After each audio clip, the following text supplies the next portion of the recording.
Hello students, कल हमने कक्षा बीए सेकेंड ईयर के सेकेंड पेपर के सामान्य परिचय की बात की थी कि जो मानव भूगोल है वह मानव भूगोल जिसमें मानव का अध्ययन नहीं किया जाता था, उसी के साथ साथ यदि हमें भूगोल पढ़ते थे तो भूगोल के बारे में हम बात करते थे। वह भूगोल भौतिक भूगोल था, लेकिन वह भूगोल अपने आप में एक अधूरा भूगोल था, उसमें पूर्ण ज्ञान नहीं था, क्योंकि मानव के बारे में तो उसका किसी प्रकार का जिक्र ही नहीं किया गया था। मानव के बारे में तो वह शास्त्र हमारे को जानकारी ही उपलब्ध नहीं करवाता था। हम उस शास्त्र की बात कर रहे हैं आपसे। तो कल हमने इस मानव भूगोल का जो पढ़ा था वह सामान्य परिचय पढ़ा था। सामान्य परिचय की हमने बात की थी कि मानव भूगोल में हमारे को क्या पढ़ना है। तो हमने ये जानकारी प्राप्त की थी कि मानव भूगोल में मानव के प्रत्येक पहलू पर, यानी मानव का कोई ऐसा पहलू नहीं जिसके बारे में हम जिक्र नहीं करते हैं, जिसके बारे में हम मानव के बारे में अध्ययन नहीं करते हैं। हम मानव के व्यवसाय से लेकर के, मानव के रहन सहन के लेकर के, मानव के खान पान से लेकर के, मानव की शारीरिक बनावट से लेकर के, मानव की वेशभूषा से लेकर के, मानव के यातायात और संचार और मानव के आवास, सभी जो मानव से जुड़े हुए पक्ष हैं, चाहे सांस्कृतिक हो, चाहे सामाजिक हो, चाहे आर्थिक हो, चाहे राजनीतिक पक्ष हो, उन सारे पक्षों का अध्ययन हम मानव भूगोल में करते हैं। यानी मानव भूगोल का जो हम खंड वाइज कल हमने पाठ्यक्रम का विभाजन किया था कि प्रथम खंड में हमारे को क्या पढ़ना है, द्वितीय खंड में हमारे को किसका अध्ययन करना है और तृतीय खंड में हमारे को किसका अध्ययन करना है। उन खंडों के बारे में सामान्य परिचय और उनमें आने वाले टॉपिक की बात कर रहे थे। तो जो हमारा पेपर है, जो हमारा ह्यूमन ज्योग्राफी का पेपर है, यानी पेपर का नाम है हमारा क्या, पेपर का नाम है ह्यूमन, ये ह्यूमन ज्योग्राफी का पेपर है। पेपर जो हमारा है ये कौन से क्रम का पेपर है, ये द्वितीय पेपर है, ये हमारा सेकंड, यानी सेकंड ईयर का ये सेकंड पेपर है जिसकी हम ह्यूमन ज्योग्राफी की बात कर रहे हैं। तो आज हम इस मानव भूगोल का कौन सा परिचय पढ़ते हैं, जनरल इंट्रो पढ़ते हैं। तो हमारा टॉपिक है आज का मानव भूगोल का, मानव भूगोल का सामान्य परिचय, यानी मानव भूगोल का कौन सा परिचय, जनरल इंट्रो, मानव भूगोल का सामान्य परिचय।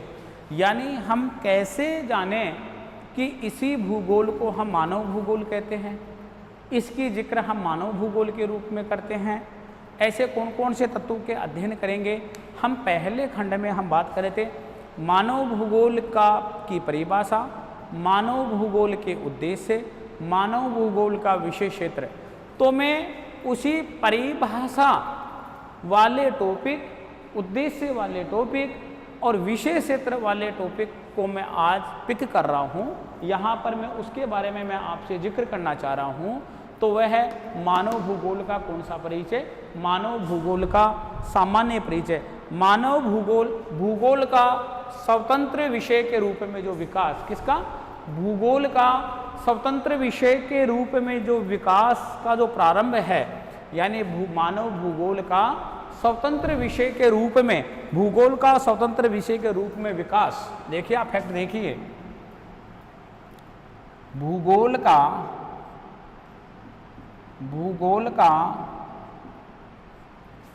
स्वतंत्र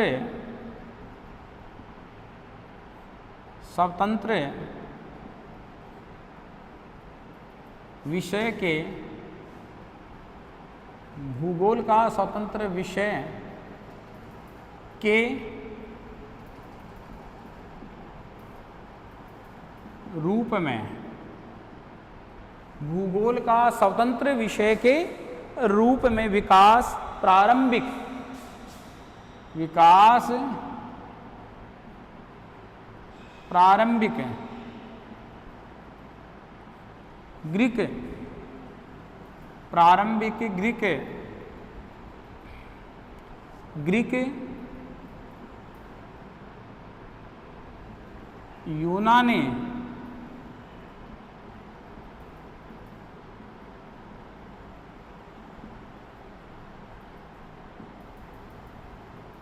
यूनानी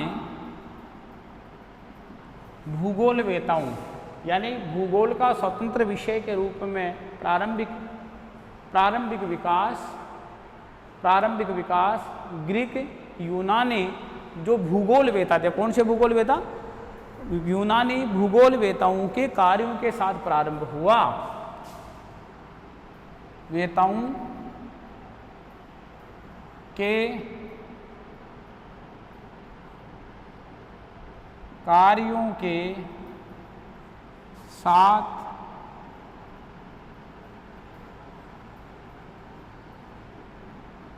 प्रारंभ हुआ। किसके साथ प्रारंभ हुआ? के कार्यों के साथ प्रारंभ हुआ। भूगोल का स्वतंत्र विषय के रूप में प्रारंभिक विकास, यानी प्रारंभिक जो विकास था वह प्रारंभिक विकास ग्रीक यूनानी भूगोलवेताओं के कार्य के साथ प्रारंभ हुआ। भूगोल प्रारंभ में एक स्वतंत्र विषय नहीं था। भूगोल दूसरे विषयों के साथ ही पढ़ा जाता था, यानी भूगोल का जो हम अध्ययन कर रहे थे वो किस विषय के रूप में नहीं कर रहे थे, हम एक स्वतंत्र विषय के रूप में हम भूगोल का क्या नहीं कर रहे थे? अध्ययन नहीं कर रहे थे। हम दूसरे विषयों के साथ ही भूगोल का क्या कर रहे थे? अध्ययन कर रहे थे। तभी तो हमने पिछली कक्षा में हमने भूगोल का अन्य विषयों के साथ सह संबंध वाली बात कर रहे थे। जैसे हम डायरेक्ट या इनडायरेक्ट रूप से इसको एक विश्व के सभी देशों में इसको भूगोल विषय की जो स्वतंत्र रूप में जो मान्यता दी गई वो काफ़ी बाद में दी गई थी, बल्कि एक स्वतंत्र विषय के रूप में इसका हम जो प्रारंभिक, मैं बहुत प्रारंभिक समय की, मैं एलिमेंट्री एरा की बात कर रहा हूँ आपसे, मैं प्रारंभिक समय की बात कर रहा हूँ कि स्वतंत्र विषय के रूप में प्रारंभिक विकास ग्रीक यूनानी भूगोलवेताओं के कार्य के साथ प्रारंभ हुआ। यदि भूगोल को एक विषय के रूप में मान्यता दिलाने का महत्वपूर्ण कार्य किया तो वह कौन से भूगोलवेता थे? कौन से ज्योग्राफर्स थे? यूनानी या ग्रीक भूगोलवेता थे, जिन्होंने भरपूर संघर्ष किया और भरपूर संघर्ष करके भूगोल में नए नए शोध, नए नए अन्वेषण, नए नए प्रवेक्षण के कार्य किए और उन कार्यों के साथ उन्होंने ये सिद्ध कर दिया कि भूगोल एक स्वतंत्र विषय के रूप में विकसित होना चाहिए। भूगोल का विकास एक स्वतंत्र विषय के रूप में होना चाहिए। यानी भूगोल का विकास जब आप स्वतंत्र विषय के रूप में नहीं करते हो, यदि स्वतंत्र विषय के रूप में आप भूगोल का विकास नहीं करते हो तो एक इसका विषय के रूप में इसका कोई अस्तित्व नहीं रहेगा। ये विषय तभी साबित होगा जब आप इसको कैसे मान्यता दे? स्वतंत्र विषय की मान्यता दे। और जब तक इसको स्वतंत्र विषय की मान्यता नहीं दोगे तो भूगोल को एज ए सब्जेक्ट के रूप में नहीं जाना जाएगा। इस कारण से इस प्रकार का योगदान देने वाले कौन थे? ग्रीक या यूनानी भूगोलवेता, जिन्होंने विश्व मंच पर भूगोल को कौन सा दर्जा दिलाया? भूगोल को एक स्वतंत्र विषय का दर्जा दिलाया।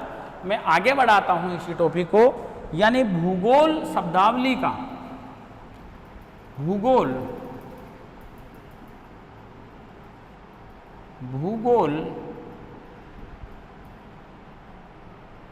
शब्दावली का, मैं किसकी बात कर रहा हूं?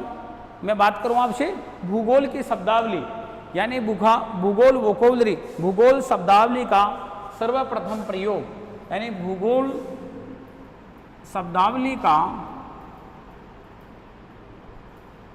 सर्वप्रथम क्या? सर्वप्रथम प्रयोग। सर्वप्रथम प्रयोग। आप शब्दावली की जगह शब्द भी लिख सकते हो, शब्दावली की जगह आप शब्द भी डाल सकते हो, तो भी कोई अतिशयोक्ति नहीं है। भूगोल शब्द का सर्वप्रथम प्रयोग यूनानी भूगोल वेताओं, किसके द्वारा? यूनानी भूगोल वेताओं के द्वारा ही किया गया था। यानी भूगोल शब्द का सर्वप्रथम प्रयोग किसके द्वारा किया गया था? यूनानी भूगोल वेताओं के द्वारा ही किया गया था। सबसे पहले जो भूगोल नाम का शब्द आया, जो ज्योग्राफी जो वर्ड आया, वो सबसे पहले कहाँ के भूगोल वेताओं ने किया था इस शब्द का प्रयोग? यानी यूनान के जो भूगोल वेता थे, उन यूनान के भूगोल वेताओं के द्वारा सबसे पहले इस शब्दावली का प्रयोग किया गया था। अब वो यूनानी भूगोल वेता कौन था जिसने ज्योग्राफी शब्दावली का प्रयोग किया? तो मैं बात करूं, जहां पर मैंने इंडिकेट किया है, उन यूनानी भूगोल वेताओं में से एक भूगोल वेता था इरेटोस्थनीज। वह व्यक्तित्व कौन था? उस व्यक्तित्व की बात करूं जिसने सबसे पहले यानी इस शास्त्र के लिए किसका प्रयोग किया था? ज्योग्राफी शब्द का प्रयोग किया था। तो वह भूगोल वेता कौन था? यानी इरेटोस्थनीज। इस शब्द का प्रयोग कब किया था? इस शब्द का प्रयोग कब किया था? कब का मतलब मैं बात कर रहा हूँ कितने समय पहले शब्द का प्रयोग किया था? तो उन्होंने इस शब्द का प्रयोग किया था 2300 वर्ष पूर्व। इस शब्द का प्रयोग किया था। किसके द्वारा किया गया था? इरेटोस्थनीज के द्वारा किया गया था। भूगोल वर्ड को अप्लाई किया गया था, प्रयोग में लाया गया था सबसे पहले कि इस शास्त्र को, जिसमें हम इस प्रकार का स्टडी मटेरियल इसमें मेंशन कर रहे हैं, स्टडी मटेरियल इसमें शामिल कर रहे हैं, तो हम इसको क्या नाम दें? उन्होंने कहा हम इसको कौन सा नाम देंगे? इसको हम ज्योग्राफी नाम देंगे। तो ज्योग्राफी नाम देने में कहाँ के भूगोल वेताओं का योगदान था? यूनान के भूगोल वेताओं का नाम था। उन भूगोल वेताओं में वह व्यक्तित्व कौन था? वह व्यक्ति विशेष कौन था जिसने इस शास्त्र को भूगोल का नाम दिया? तो वह कौन था? इरेटोस्थनीज। कब दिया? 2300 वर्ष पूर्व उन्होंने इस शब्दावली का प्रयोग किया था। यानी मैं बात करूं, इरेटोस्थनीज ने ये जो भूगोल शब्द आया, इस भूगोल शब्द का यानी सर्वप्रथम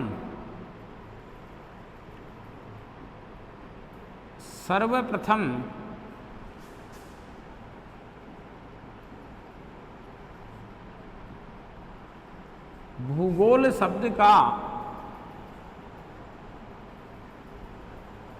प्रयोग, सर्वप्रथम भूगोल शब्द का प्रयोग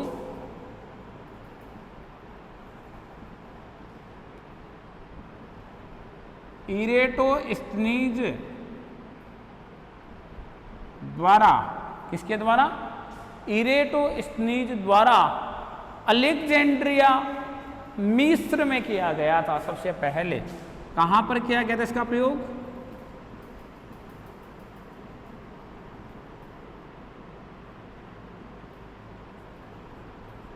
अलेक्जेंड्रिया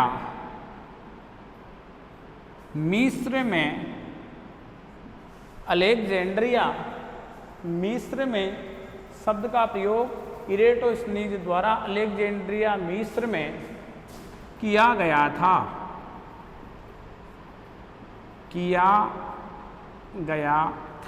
देखिए आप, सबसे पहले भूगोल शब्द का प्रयोग यूनानी भूगोल वेताओं के द्वारा किया गया था। यूनानी जो भूगोल वेता थे उनमें कौन व्यक्तित्व था? उनमें व्यक्तित्व था इरेटोस्थनीज। इरेटोस्थनीज के द्वारा सबसे पहले इस भूगोल नाम की शब्दावली का प्रयोग किया गया था। अर्थात कब किया गया था? 2300 यानी वर्ष पूर्व किया गया था। यानी कौन से स्थान पर किया गया था? उस स्थान का नाम है अलेक्जेंड्रिया, यानी मिस्र में इस शब्दावली का सबसे पहले प्रयोग इरेटोस्थनीज के द्वारा किया गया था। अब मैं एक भूगोलवेता की बात करता हूँ। वह भूगोलवेता आता है मेरे पास में कौन? वह भूगोलवेता आता है प्रोफेसर पीटर हैगेट की मैं बात करता हूँ। उन्होंने भूगोल के लिए किस शब्दावली का प्रयोग किया है? ने भूगोल के अध्ययन को केवल, यानी प्रोफेसर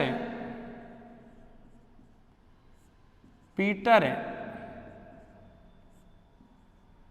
हैगेट ने, प्रोफेसर कौन? प्रोफेसर पीटर हैगेट ने भूगोल के अध्ययन ने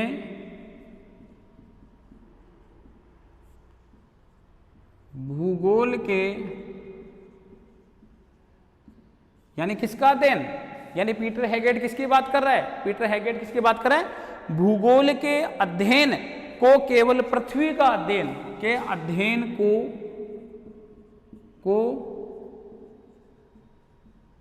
केवल पृथ्वी का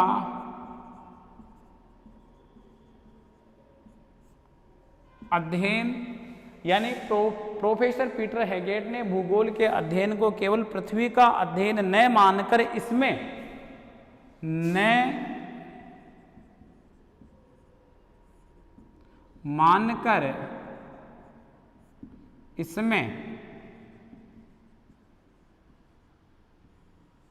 यानी प्रोफेसर पीटर हैगेट ने भूगोल के अध्ययन को केवल पृथ्वी का अध्ययन न मानकर इसमें किसमें भूगोल में मानवीय अध्ययन को भी सम्मिलित किया। मानवीय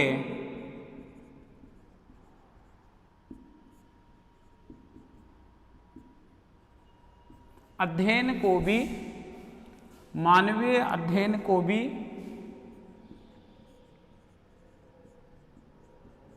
क्या किया? सम्मिलित किया। देखिए प्रोफेसर पीटर हैगेट क्या कहते हैं? ने भूगोल के अध्ययन को प्रोफेसर पीटर हैगेट ने भूगोल के अध्ययन को केवल किसका अध्ययन नहीं है?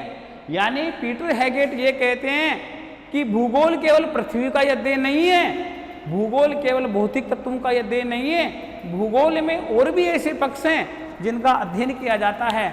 हम जो फिजिकल फैक्टर हैं, जो फिजिकल एलिमेंट्स हैं, उन्हीं को हम भूगोल नहीं कह सकते हैं। उन्हीं की रीडिंग को ही, उन्हीं को स्टडी को ही हम ये नहीं कह सकते हैं कि यही भौतिक भूगोल है या यही भूगोल है। इसके अलावा यानी केवल पृथ्वी का अध्ययन न मानकर, यानी भूगोल किसका अध्ययन नहीं है?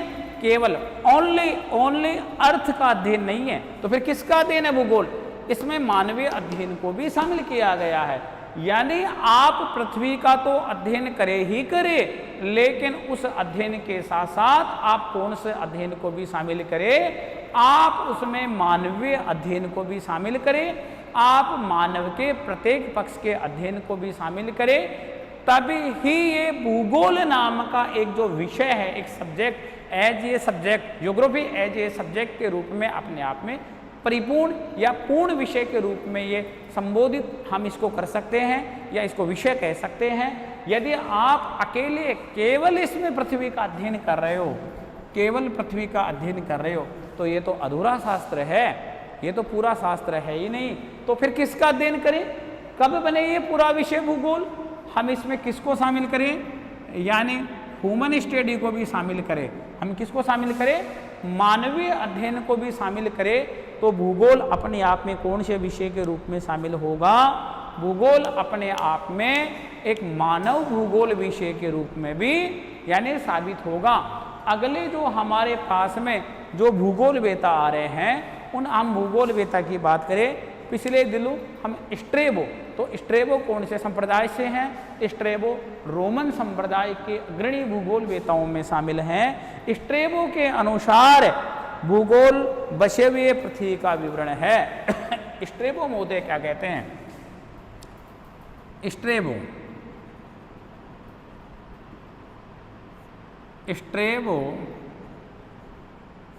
महोदय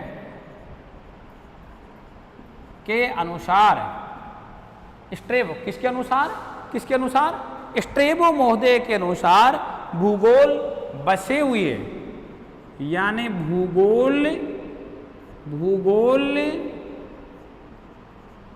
बसे हुए, यानी हैबिटेट जोन बसे हुए, यानी स्ट्रेबो महोदय के अनुसार भूगोल बसे हुए पृथ्वी का विवरण है। बसे हुए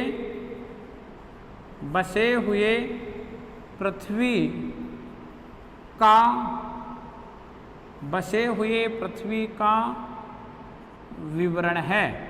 कौन कह रहा है ये बात? ये बात कह रहे हैं स्ट्रेबो महोदय। स्ट्रेबो महोदय कौन से संप्रदाय से हैं? स्ट्रेबो महोदय का संप्रदाय क्या है? यदि मैं स्ट्रेबो महोदय के संप्रदाय की आपसे बात करूं, स्ट्रेबो महोदय के मैं संप्रदाय की बात करूं, तो स्ट्रेबो महोदय का संप्रदाय कौन सा है? ये रोमन संप्रदाय से हैं। कौन से संप्रदाय से हैं? यह है रोमन संप्रदाय से हैं स्ट्रेबो, यानी ये रोमन भूगोल वेता हैं। तो इन्होंने क्या कहा है, यानी स्ट्रेबो महोदय ने क्या कहा है? स्ट्रेबो महोदय ने यह कहा है कि देखिए, भूगोल बसे हुए पृथ्वी का अध्ययन है। यदि पृथ्वी पर मानव का निवास स्थान नहीं है, यदि पृथ्वी पर मानव का अस्तित्व नहीं है, तो फिर पृथ्वी किस रूप में है? पृथ्वी वीरान रूप में है, जहां पर मानव से संबंधित किसी प्रकार की एक्टिविटीज, किसी प्रकार का मूवमेंट नहीं होता है, तो आप उसको भूगोल विषय कह ही नहीं सकते। तो स्ट्रेबो महोदय के अनुसार जो रोमन संप्रदाय के भूगोल वेता है, तो उनके अनुसार फिर हम किसको कहें? भूगोल। और जो भी मानव भूगोल हम किसको कहें? हम उस विषय को मानव भूगोल कहे, उसे हम शास्त्र को मानव भूगोल कहे, जो किसके बारे में अध्ययन करता है? पृथ्वी किस रूप में देखना चाहता है? हैबिटेट जोन के रूप में देखना चाहता है, यानी पृथ्वी को निवासित या आवासित या बसी हुई रूप में देखना चाहता है। तो ही वह एक अपने आप में भूगोल विषय के रूप में अपने पूर्ण प्रक्रिया को पूरी करता है। वरना जो रोमन जो विचारधारा के जो अग्रणी भूगोल वेता हैं स्ट्रेबो, उनके अनुसार वह भूगोल विषय नहीं है, जो बसी हुई पृथ्वी के बारे में हमारे को जानकारी उपलब्ध नहीं करवाते हैं। मैं अगले फैक्ट की बात करूं, तो अगला फैक्ट आता है हमारे पास में। अगला फैक्ट है, कौन सी शताब्दी की बात कर रहा हूं मैं आपसे बात कर रहा हूं कौन सी शताब्दी की? मैं आपसे बात कर रहा हूं 19वीं शताब्दी के अंत तक। कौन सी शताब्दी के अंत तक? 19वीं शताब्दी के अंत तक, यानी समय कब का है कि जिस समय 19वीं शताब्दी समाप्त हो रही थी। यूरोप सहित विश्व के विभिन्न, यानी यूरोप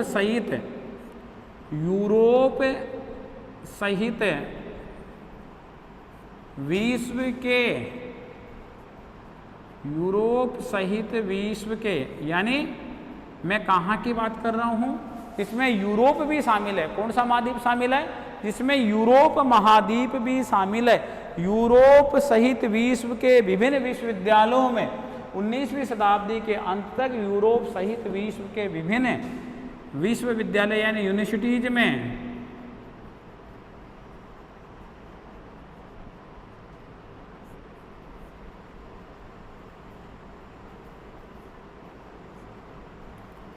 विश्व, कहाँ पर? यूनिवर्सिटीज की मैं बात कर रहा हूँ आपसे, यानी विश्व के विभिन्न कौन से विद्यालय? विश्वविद्यालय, यानी यूनिवर्सिटीज लेवल की बात कर रहा हूँ। मैं भूगोल को पृथक विषय के रूप में, मैं भूगोल को पृथक विषय के रूप में, यानी 19वीं शताब्दी के अंत तक यूरोप सहित विश्व के विभिन्न विश्वविद्यालय में भूगोल विषय को, यानी मैं भूगोल को पृथक विषय के रूप में, यानी सेपरेट विषय के रूप में अध्ययन किया जाने लगा। क्या किया जाने लगा? अध्ययन किया जाने लगा, अध्ययन किया जाने लगा। देखिए मैं बात कर रहा हूँ 19वीं शताब्दी की। कौन सी शताब्दी की बात कर रहा हूँ? 19वीं शताब्दी की, यानी सन 1900 के आसपास की मैं बात कर रहा हूँ आपसे। इसका मतलब 19वीं शताब्दी के अंत, यानी 19वीं शताब्दी समाप्ति की ओर चल रही थी और 20वीं शताब्दी प्रारंभ होने का निकट समय था। उस समय की बात कर रहा हूँ। यूरोप महाद्वीप सहित विश्व के विभिन्न विश्वविद्यालयों में, यानी विश्व के जो विभिन्न जो यूनिवर्सिटीज़ थे, यानी जो शिक्षा के जो उच्च शिक्षण संस्थान थे, वहाँ पर यानी भूगोल को किस रूप में पढ़ाया जाने लगा? एक सेपरेट विषय के रूप में भूगोल को पढ़ाया जाने लगा। और कब से? जब भूगोल को पृथक विषय के रूप में पढ़ाया जाने लगा तो क्या हुआ? ये होता है तो यानी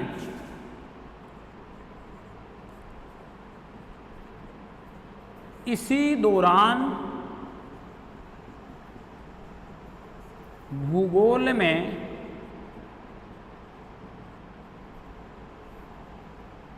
किस दौरान जब भूगोल को पृथक विषय के रूप में पढ़ाया जा रहा था, इसी दौरान यानी भूगोल में क्या प्रारंभ हुआ? विशेषीकरण प्रारंभ हुआ। भूगोल में क्या प्रारंभ हुआ? विशेषीकरण प्रारंभ हुआ। यानी भूगोल में क्या प्रारंभ होता है? विशेषीकरण प्रारंभ होता है। इसी दौरान भूगोल में एक विशेषीकरण का दौर प्रारंभ होता है, एक विशेष दौर प्रारंभ होता है। क्या? कि अब भूगोल जैसे सब्जेक्ट को एक सेपरेट विषय की मान्यता मिल गई। कौन से लेवल पर? यूनिवर्सिटीज लेवल पर। तो भूगोल में क्या हो गया? अब विशेषीकरण, स्पेशलाइजेशन हो गया कि भूगोल अपने आप में एक स्पेशल विषय साबित होने लग गया। विश्व के विभिन्न महाद्वीपों के विभिन्न यूनिवर्सिटीज में, यानी जो विभिन्न महाद्वीपों के विभिन्न देशों में जो यूनिवर्सिटीज स्थापित थी, जो उच्च शिक्षा के जो केंद्र थे, वहाँ पर इसको यानी एक विशेष दर्जा प्राप्त हो गया और भूगोल एक पृथक विषय के रूप में, यानी भूगोल एक कौन से विषय के रूप में? भूगोल एक पृथक विषय के रूप में अपने आप को साबित करने लग गया। इस दौर के बाद में, कौन से दौर के बाद में? विशेषीकरण का जो दौर आया कि भूगोल को विभिन्न यूनिवर्सिटीज में, विभिन्न विश्वविद्यालयों में पृथक विषय के रूप में पढ़ाया जाने लग गया। इसका मतलब पृथक विषय के रूप में पढ़ाया जा रहा है तो भूगोल का महत्व बढ़ गया पहले की तुलना में, क्योंकि पहले भूगोल अपने आप में क्या नहीं था? एक स्वतंत्र विषय नहीं था। बात कब की है? 19वीं शताब्दी की है। किस महाद्वीप सहित है? यूरोप महाद्वीप सहित है। तो यूरोप महाद्वीप सहित भूगोल को एक पृथक विषय के रूप में क्या किया जाने लगा? पढ़ाया जाने लग गया। जब भूगोल को एक पृथक विषय के रूप में पढ़ाया जाने लग गया तो इसी दौरान, यानी इसी दौरान भूगोल में क्या प्रारंभ हुआ? विशेषीकरण, स्पेशलाइजेशन। कौन सा स्पेशलाइजेशन प्रारंभ हुआ? कि भूगोल दो शाखाओं में, दो संप्रदायों में विभाजित हो गया। यानी जैसे ही विशेषीकरण का दौर आया, जैसे ही विश्वविद्यालयों में पृथक विषय के रूप में भूगोल को पढ़ाया जाने लगा, तो भूगोल में एक विशेषीकरण का, एक स्पेशलाइजेशन का एक दौर आया, एक टाइम ड्यूरेशन आया। उस टाइम ड्यूरेशन में भूगोल कितनी शाखाओं में विभाजित हो गया? भूगोल दो ब्रांचों में, दो शाखाओं में विभाजित हो गया। यानी सर्वप्रथम, देखिए मैं टॉपिक को आगे बढ़ा रहा हूँ। भूगोल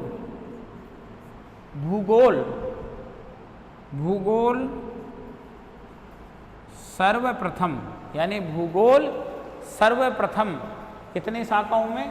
भूगोल सर्वप्रथम दो शाखाओं, भूगोल सर्वप्रथम दो शाखाओं में क्या हो गया? भूगोल सर्वप्रथम दो शाखाओं में विभाजित दो शाखाओं में